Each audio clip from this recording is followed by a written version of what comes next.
En congé loin des terrains, Vinícius Junior n'en reste pas moins au cœur de l'actualité madrilène.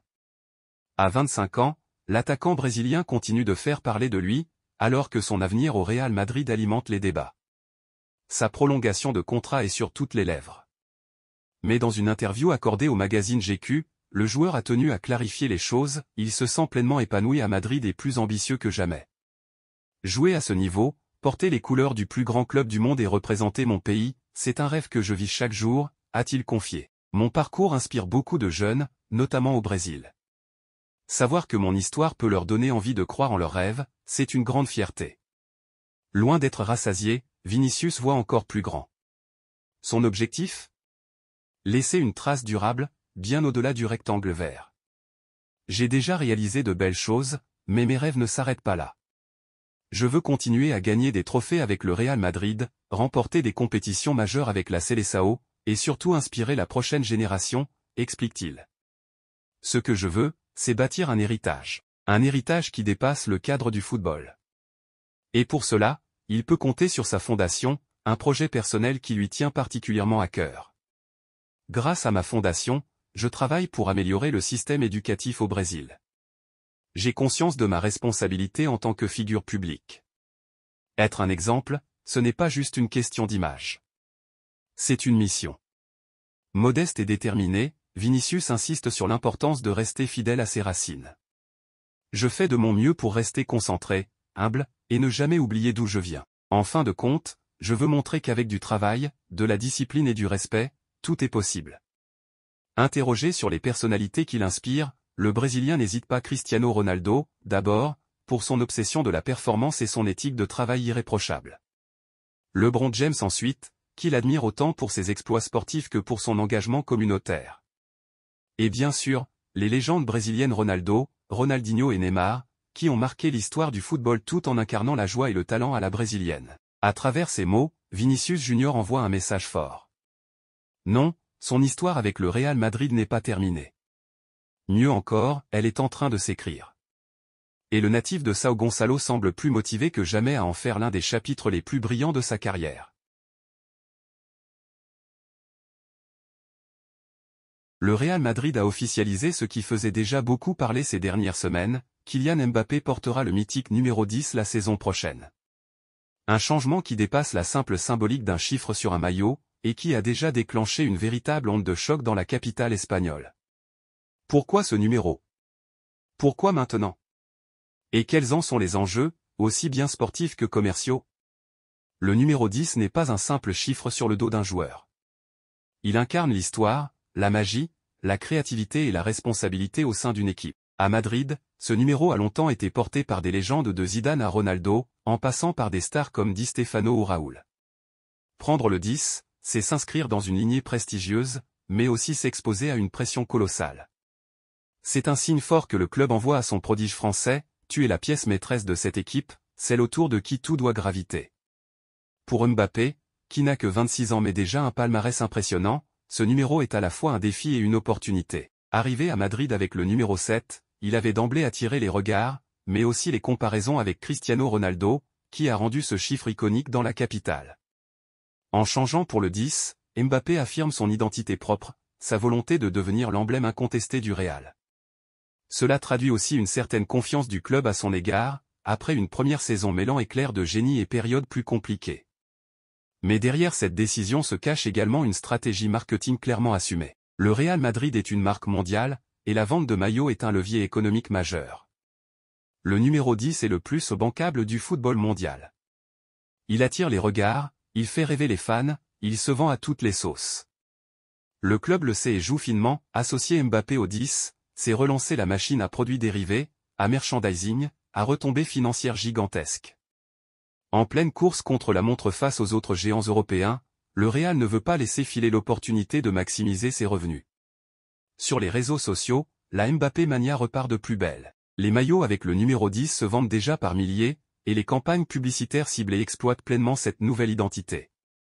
C'est aussi un moyen pour le club de renforcer son image de modernité et d'audace, en misant sur un joueur jeune, talentueux et charismatique.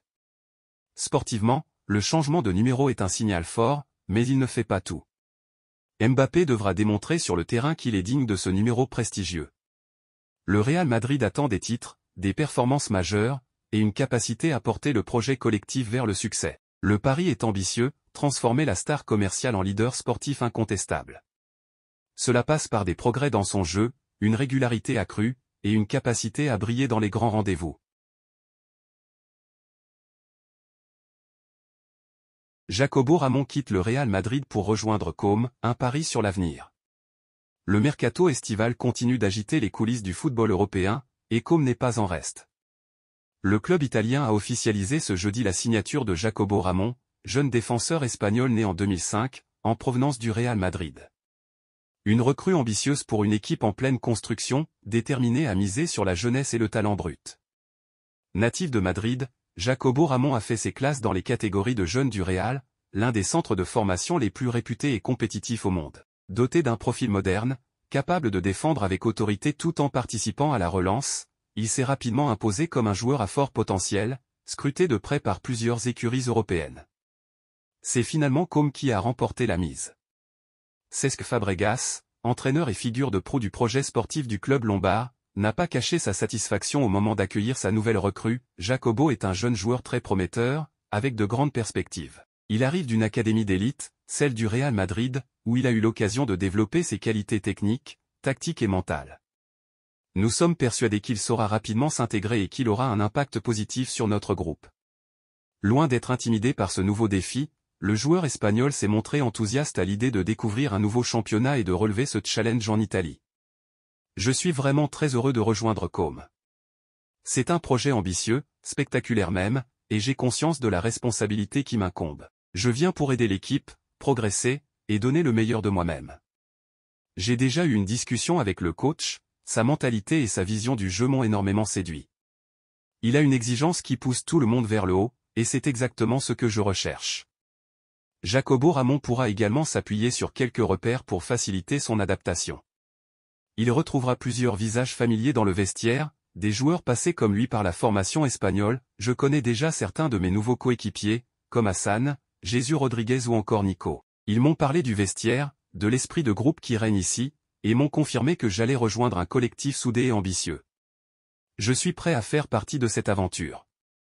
Avec cette nouvelle arrivée, Côme confirme son orientation stratégique, construire un effectif jeune, talentueux, capable de grandir ensemble et d'atteindre les sommets. Jacobo Ramón s'inscrit parfaitement dans cette logique. Encore peu connu du grand public, le défenseur espagnol pourrait bien être l'une des belles révélations à venir sur la scène italienne. Une affaire à suivre de près. Le feuilleton Rodrigo est encore loin de son dénouement. Et à en croire les dernières informations venues d'Espagne, il pourrait bien se prolonger jusqu'au dernier jour du mercato estival. Ces derniers temps, l'ailier brésilien du Real Madrid se retrouve au cœur de nombreuses rumeurs de transfert, preuve que sa situation au sein de la Maison Blanche est plus incertaine que jamais. Récemment, la presse ibérique notamment Marca et AS a révélé que Tottenham aurait entamé des démarches pour sonder la disponibilité du joueur de 24 ans. Le club londonien, à la recherche de renforts offensifs pour la saison à venir, aurait ainsi manifesté un intérêt concret pour Rodrigo, flairant peut-être une opportunité alors que l'attaquant semble aujourd'hui dans une forme d'entre-deux à Madrid. Car si Rodrigo n'est pas considéré comme un indésirable, il n'est plus non plus perçu comme un élément incontournable dans le projet madrilène. L'arrivée de Kylian Mbappé et la montée en puissance du jeune prodige Endrick sans oublier les présences déjà solides de Vinicius Junior ou encore Jude Bellingham ont quelque peu changé la donne. Dans cette constellation de stars offensives, la place de Rodrigo semble s'être réduite, au point de nourrir des doutes sur son avenir à court terme. Toutefois, un départ ne sera pas si simple à concrétiser. Comme le rapporte la Cadena Cop, deux conditions bien précises doivent être réunies pour que le Real Madrid accepte de se séparer de son numéro 11. Premièrement, c'est à Rodrigo lui-même de faire le premier pas. Le club ne forcera en aucun cas la main à son joueur, et attend de lui une déclaration claire et officielle exprimant son envie de quitter la capitale espagnole. À ce jour, l'intéressé ne s'est pas encore exprimé en ce sens, même s'il semble affecté par sa position actuelle dans la hiérarchie de Carlo Ancelotti. Deuxièmement, et non des moindres, les clubs intéressés devront sortir le carnet de chèques. Madrid ne négociera pas en dessous d'un montant fixé à 100 millions d'euros. Une somme élevée, mais qui reflète l'importance que conserve le joueur aux yeux des dirigeants madrilènes, et les espoirs placés en lui depuis son arrivée au club en 2019 en provenance de Santos. Rappelons que Rodrigo a encore du crédit auprès d'une large partie du public merengue, notamment pour ses performances décisives en Ligue des Champions lors des campagnes 2022 et 2023. Son sens du but, sa capacité à débloquer des situations tendues et sa polyvalence offensive font toujours de lui un atout précieux. Mais la question reste entière, acceptera-t-il de voir son rôle réduit cette saison, ou choisira-t-il un nouveau défi ailleurs? En attendant, le suspense reste total. Le mercato est encore long, et les rebondissements ne manquent jamais dans les coulisses du Santiago Bernabéu. Le sort de Rodrigo dépendra sans doute autant de ses intentions personnelles que des offres concrètes qui atterriront sur le bureau de Florentino Pérez. Le 14 août prochain, Franco Mastantuono fêtera sa majorité. Un cap important dans la vie de tout jeune homme, mais encore plus dans celle du prodige argentin. Car ce jour-là, il deviendra officiellement un joueur du Real Madrid, qui a déboursé près de 45 millions d'euros pour s'offrir l'un des plus grands espoirs du football mondial. Un investissement fort, révélateur de l'immense confiance placée en lui par la Casablanca. Formé à River Plate, Mastantuono s'est rapidement fait un nom en Argentine grâce à sa technique soyeuse, sa vision du jeu et sa maturité balle au pied. Milieu offensif capable de créer le danger à chaque touche, il a été précocement intégré au groupe professionnel des Millonarios, où il a fait parler son talent malgré son jeune âge. À seulement 17 ans, il a su convaincre les recruteurs du Real Madrid, toujours à l'affût des futures pépites du football sud-américain.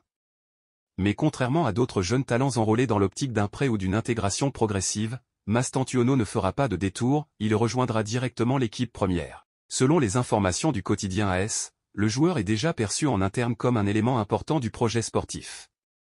Pas de période de rodage prévue, le staff madrilène compte sur lui dès les premières journées de Liga. Une confiance rare, qui témoigne à la fois du potentiel du joueur et de l'ambition du club. Le Real Madrid, pourtant riche d'un effectif impressionnant au milieu de terrain, entre vétérans expérimentés et jeunes talents confirmés, semble donc prêt à bousculer la hiérarchie pour offrir une place de choix aux jeunes Argentins. Les dirigeants et le staff technique estiment qu'il possède déjà les qualités mentales et physiques pour s'imposer rapidement, même dans un environnement aussi exigeant que celui du Santiago Bernabéu. Il faut dire que le club espagnol n'en est pas à son coup d'essai. Ces dernières années, la politique de recrutement du Real s'est tournée vers la jeunesse, avec des réussites éclatantes, Vinicius Junior, Rodrigo, Camavinga, Bellingham ou encore Arda Güler. Autant de paris gagnants qui ont consolidé cette nouvelle stratégie. Mastantuono pourrait bien être le prochain sur la liste. Reste à savoir si le principal concerné aura les épaules pour gérer cette pression. Intégrer l'un des plus grands clubs du monde à tout juste 18 ans, sans période d'adaptation, relève d'un défi immense. Mais le Real Madrid semble convaincu, Mastantuono a le mental pour réussir. Son intégration sera surveillée de près par les supporters, les observateurs, et ses futurs coéquipiers. Le rendez-vous est pris. Le 14 août, une nouvelle ère pourrait bien commencer pour Franco Mastantuono. À lui de transformer l'essai. Depuis la conclusion du mondial des clubs, le Real Madrid s'active en coulisses pour renforcer l'effectif dirigé par Xavi Alonso. À seulement quelques jours de la reprise de la Liga, le club madrilène a deux grandes priorités, consolider la défense et surtout étoffer son milieu de terrain, secteur clé du jeu initié par le nouvel entraîneur. Parmi les profils étudiés ces dernières semaines, celui d'Angelo Stiller a particulièrement retenu l'attention. Ce jeune milieu de terrain allemand évoluant à Stuttgart est rapidement devenu une piste sérieuse. L'intérêt du Real n'était pas simplement une rumeur, Xavi Alonso aurait personnellement validé la possibilité de son recrutement, convaincu par les qualités techniques et la polyvalence du joueur. De son côté, Florentino Pérez, le président du club, s'était également penché sur ce dossier avec beaucoup d'intérêt, conscient que Stiller pourrait incarner l'une des pièces maîtresses du futur milieu madrilène. Pourtant, derrière cet engouement initial, plusieurs freins sont progressivement apparus, assombrissant les perspectives d'un transfert réussi. Le premier obstacle est purement financier. Stuttgart, qui détient Angelo Stiller sous contrat jusqu'en 2028, n'a jamais envisagé de brader son joueur. Selon Transfermarkt, la valeur du joueur est estimée à 45 millions d'euros, mais le club allemand semblait attendre une offre bien supérieure, convaincu de la marge de progression et du potentiel de son milieu. Par ailleurs, l'environnement médiatique et les rumeurs ont également compliqué la donne. Lors d'une récente célébration de titre avec Stuttgart, un coéquipier de Stiller a laissé échapper une phrase qui a immédiatement enflammé la presse sportive. « Nous oui, lui, Steeler, je ne sais pas. À la Madrid. Cette déclaration a relancé toutes les spéculations sur un possible départ vers la capitale espagnole, alors même que dans les coulisses, les vestiaires de Stuttgart semblaient pleinement conscients de l'intérêt madrilène pour leurs joueurs. Cependant, la situation a brutalement changé en l'espace de quelques heures. Angelo Steeler a été victime d'une blessure au ligament de la cheville. Heureusement, il ne s'agit pas d'une blessure grave à long terme, puisqu'aucune absence prolongée de 6 ou 7 mois n'est envisagée.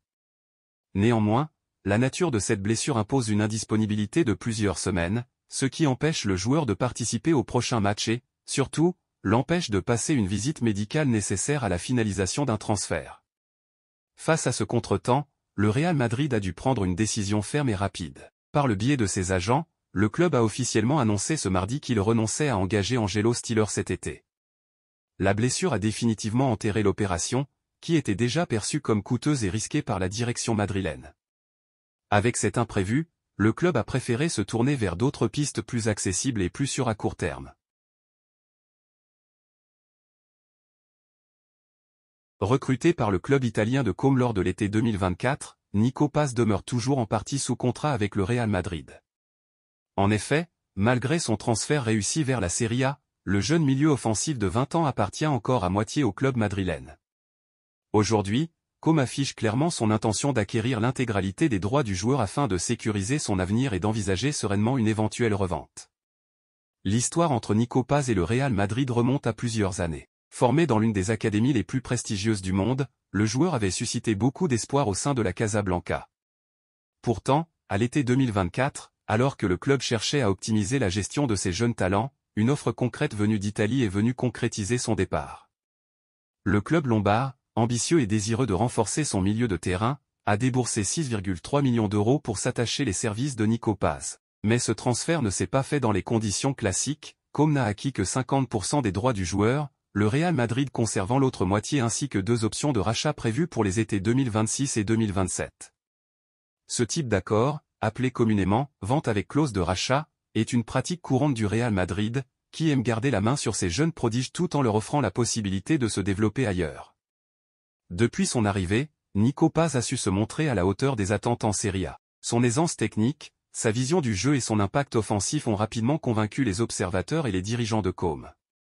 Ce rendement prometteur a poussé le club italien à envisager une évolution dans la gestion de ses droits, plutôt que de rester dans une situation contractuelle partagée. Côme souhaite désormais lever toute ambiguïté et devenir l'unique propriétaire du joueur. Cette démarche s'inscrit aussi dans une logique économique, le club cherchant à maximiser la valeur de son actif pour une future revente sur le marché. Pour l'instant, le Real Madrid reste un acteur incontournable dans la gestion de Nico Paz. En effet, en cas de transfert futur, le club espagnol toucherait automatiquement 50% de la somme, ce qui peut constituer un frein pour Côme, surtout s'il souhaite négocier un départ plus avantageux. Les discussions entre les deux clubs sont donc cruciales pour clarifier ce dossier et permettre au joueur de poursuivre sereinement sa carrière. Selon les informations relayées par Sky Sport Italia, le Real Madrid n'exclut pas la possibilité d'une négociation pour céder l'intégralité des droits, mais il entend bien valoriser au maximum son jeune talent. La Casablanca conserve en effet une grande confiance en Nico Paz, qu'elle considère encore comme un élément à fort potentiel.